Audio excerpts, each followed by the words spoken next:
આજરોજ મોટા રામપર ગામ અને એની માલિપા હનુમાન જન્મોત્સવ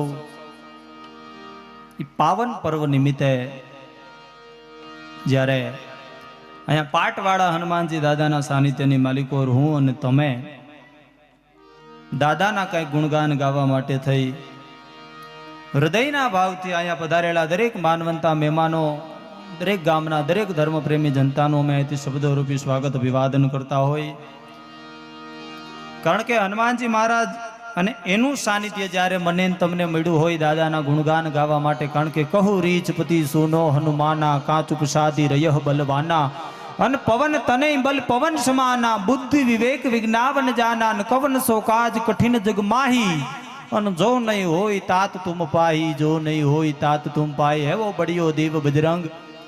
અને એ સાનિધ્યની માલિકોર જ્યારે હું તમે આનંદ કરવા માટે થઈ લોક ડાયરાની માલિકોર જ્યારે મેળા હોય અને અહીંથી બજરંગ યુવા ગ્રુપ એમના દ્વારા જે આ ખૂબ મજાનું કાર્ય, ખૂબ મજાની જેમને જહેમત આ ઉઠાવી છે, એટલે પહેલાં તો જોરદાર તાળીઓના ગગડાટથી છે ને આયોજકોને વધાવી લો ભાઈ, જોરદાર તાળીઓના ગગડાટથી હો.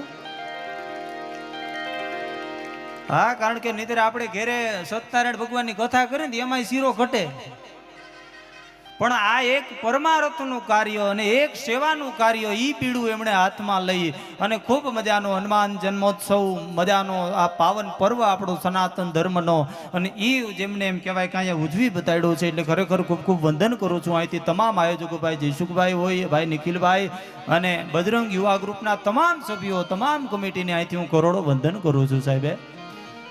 કારણ કે જો આ કાર્ય ખરેખર કરવું ને, આ લોઢાના ચણા, આ એક ખાંડાની દાળ છે સાહેબ. સનાતન ધર્મનો કોઈ પણ પાવન પર્વ આપણે જગતના ચોકમાં ઉજવવો, કારણ કે આવા કાર્ય આપણે કરવા જાય ને એમાં અમુક અમુક માણસો આડા હોત હાલે. એક ઠેકાણે તમને અમારા ગામમાં પ્રોગ્રામ બરોબર, અને હજી તો અમે ગામમાં બરોબર જેવા પ્રવેશ થયા ની ભેગા આયોજક આવ્યા, મારી પાસે 3 જણાનું ચિઠ્ઠી નામ લખી દીધું હો બાપુ. એ કે આ ભાઈનું નામ તમે વારંવાર બોલજો. મેં કીધું ભાઈ તમારા ગામમાં આવ્યા છો એટલે નાય કેમ પડાય, એટલે અમે આઈનમાં જ્યારે સ્તુતિ વંદના લેતા તયે નામ બોલ્યા, પછી આગળ ગણેશ વંદના થઈ પછી નામ બોલ્યા, અને લગભગ આખા કાર્યક્રમની અંદર એને અમારી પાસે 10 વખત 3 જણા નામ બોલાવ્યું.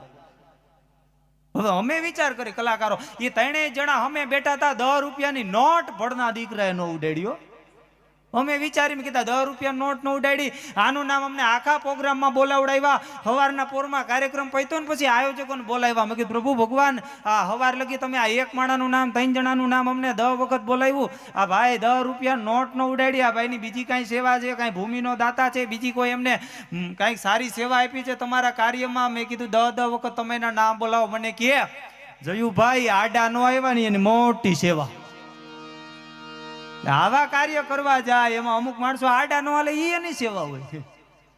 પણ દરેક જાતના વિઘ્નમાંથી પસાર થઈ અને તમે લોકોએ જે આ સનાતન ધર્મનું કાર્ય કર્યું છે, એટલે ફરી એકવાર જોરદાર તાળીઓના ગગડાટથી સાહેબ, જ્યાં સુધી મારો અવાજ 2 હાથ ઊંચા કરીને જોરદાર તાળીઓના ગગડાટથી વધાવો સાહેબ. હા, અને હું તો ખરેખર અહીંયા એક સાહિત્યકાર તરીકે આવી અને દાદાના ચરણોમાં એ પ્રાર્થના કરું કે આ બજરંગ યુવા ગ્રુપ, આખું ગામ અને ગામ સમસ્ત દરેક લોકો 18 વરણ સાહેબ અહીંયા એમ કહેવાય કે દાદાના સાનિધ્યની માલિકો જ્યારે ગુણગાન ગાવા માટે થઈને ભેળા થયા હોય, તો હું તો દાદાને એ પ્રાર્થના કરું કે અહીંયાના ગ્રુપનો કોઈ પણ માણસ હોય, તમારા ગામનો કોઈ પણ માણસ હોય, એને કોઈ પણ જાતની ઊની આ 365 દી ન આવે, ફક્ત ને ફક્ત ચૈત્ર મહિનાની પૂનમના રોજ હનુમાન જન્મોત્સવના પાવન પર્વ નિમિત્તે તમારા ચરણે માથું નમાવી દે, પછી એને દુનિયાની કોઈ તાકાત એને ઝુકાવે નહીં ને, એટલી દાદાના ચરણોમાં આજે આપણે પ્રાર્થના કરવી છે કે બાપ તમારા ચરણોમાં જે માથું ઝુકાવે ને એને પછી દુનિયાને સામું ઝૂકવું ન પડે સાહેબે. હા, ખરેખર અમે કીધું એમ આ કાર્ય કરવા કોઈ સામાન્ય વાત નથી. કહેણી મિશ્રી કાંડે રેણી તાતા લો, વાતો કરવી બહુ વહેલી છે કે આપણે આ કરવું છે ને તે કરવું છે, પણ એને ખરેખર જીવનમાં ઉતારવી એ બહુ અઘરી વાત કહેવાય. એમાં આયોજકોએ જીવનમાં ઉતારી છે, આવું રૂડું કાર્ય કર્યું છે. અને મને જો કે કાલે નિખિલભાઈ વિડીયો કોલ કરીને બતાવતા હતો, આ બજરંગ યુવા ગ્રુપના તમામ સભ્યોએ જે રાતને દી એક કરી અને આ કાર્ય સાહેબ કર્યું છે, એટલે વંદનને પાત્ર છે સાહેબ. એટલે કાર્યક્રમ લોક ડાયરો એની માલિકો આનંદ કરવા માટે થઈને હું તમે અહીંયા ભેળા થયા છે. એટલે સર્વપ્રથમ અહીંથી દરેક કલાકારોનો યાદી પરિચય આપી દઉં અને પછી આપણે કાર્યક્રમના દોરને આગળ